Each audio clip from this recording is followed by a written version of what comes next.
So Neil Bohr gave us planetary model.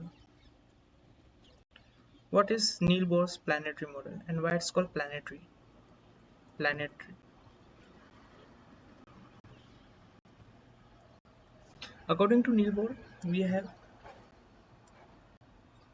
a concentrated positively charged nucleus, and around this nucleus electrons are there in fixed orbit, and he gave this orbit quantum numbers n equal to 1, 2, 3, 4 and so on. For k, for this n equal to 1, then L for this n equal to 2, and then Mn n equal to 3, n equal to 4 consecutively. Now what are the specifications of this model?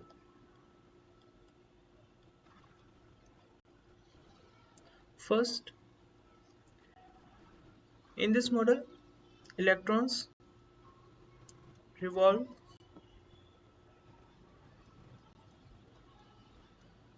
in fixed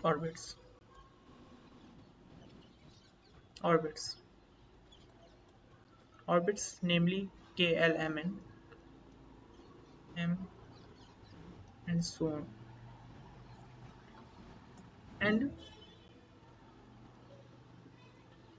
energy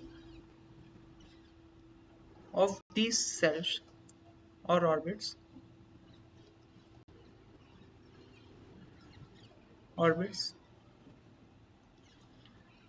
is a fixed quantum number.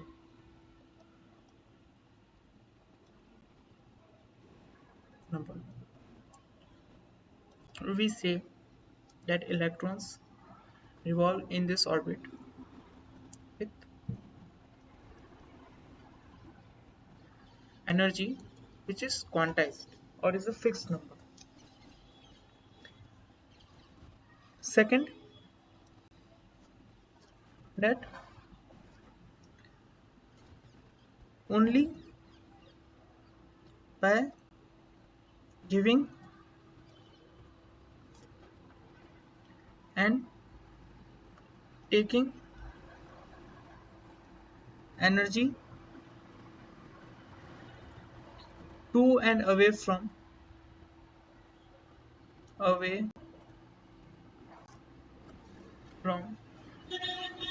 electrons in fixed quanta,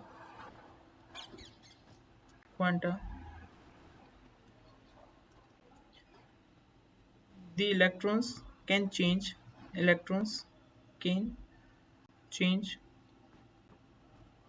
their orbits either by losing electron, they can move away, losing energy, they can move away from the uh, uh, um, away from the nucleus, or by gaining energy they can move close to the uh, nucleus. And why is this called planetary model? Because this model is similar to our solar system. You can see we can analogously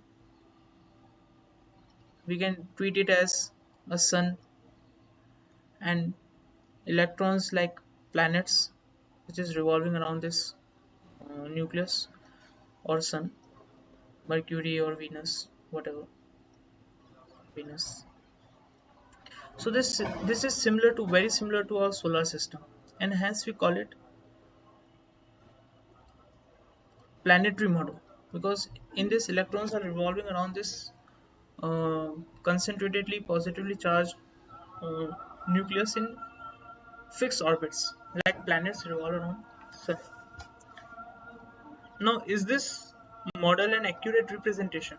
Answer is no, because this model suffers from serious limitation. Let us discuss this limitation. Limitations of Niels Bohr's model. So this model overcame some of the limitations of Rutherford model, in which uh, motion of electrons around the nucleus was not properly defined, and it suffered from the limitations offered by the Maxwell theory, in which electron will accelerate, and by accelerating it will radiate energy and finally collapse the nucleus, and so the um, atom will finally collapse. So but atoms are generally stable, so Rutherford couldn't explain why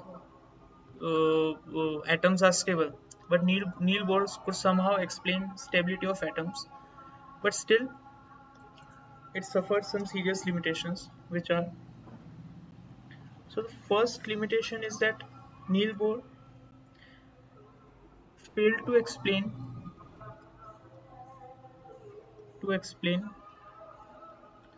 effect of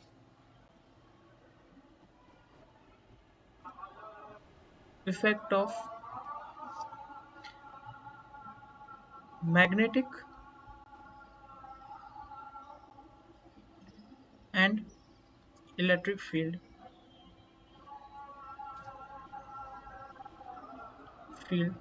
on quantum states.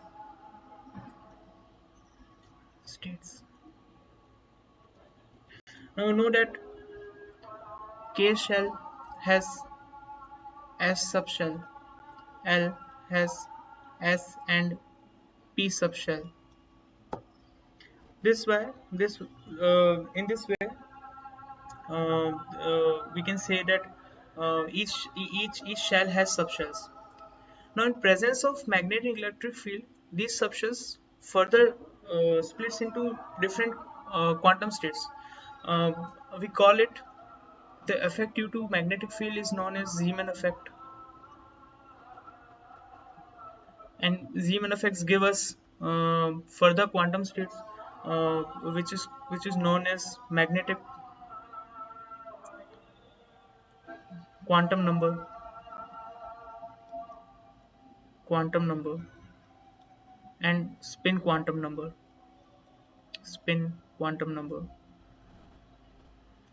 that you will study in detail in chemistry.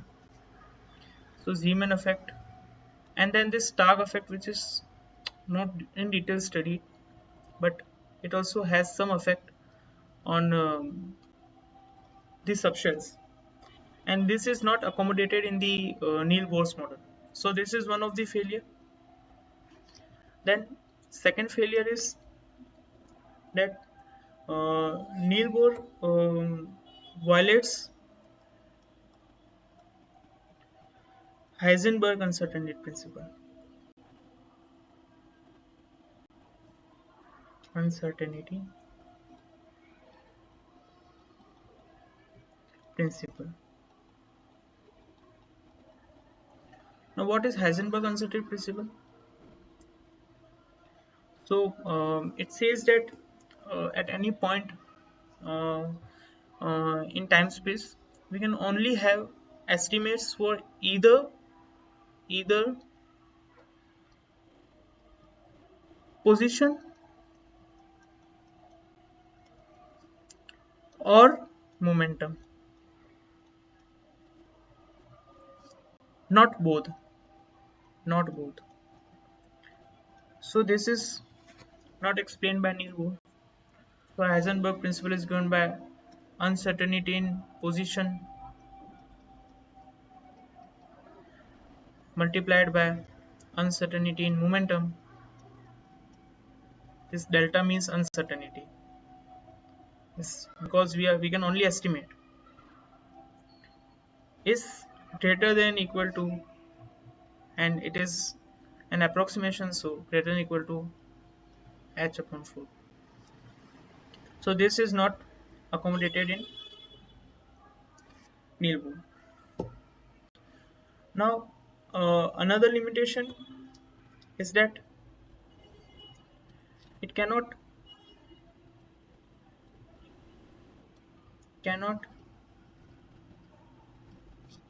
explain um, the effects of electrons on electrons. Electrons on electrons. Basically, in larger atoms. So Neil Bohr is only valid for hydrogen. This model is only valid for hydrogen-like atoms. Basically, what are hydrogen-like atoms? Hydrogen itself, helium plus, very unstable, lithium 2 plus, beryllium 2, 3 plus. So, what is common in all these atoms? Definitely, the nucleus size is different, but all these ions have one thing in common. Hydrogen atoms and all these ions have one thing in common, that they have only one electron in S shell, no K shell, in 1s. Only one electron in K shell.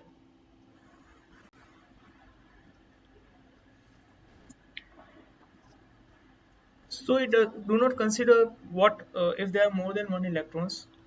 For more than one electron, it does not consider effect of electrons on electrons. So for larger atoms like helium, lithium, beryllium, and all that comes next in periodic table, it fails to explain the spectral lines which are observed from these atoms. So spectral lines that are observed from these atoms are not in line with what we can theoretically expect from Bohr model.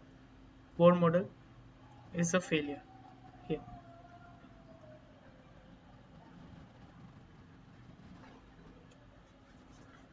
So for all these reasons, we can say Neil, or let us say Bohr's planetary model is not an accurate representation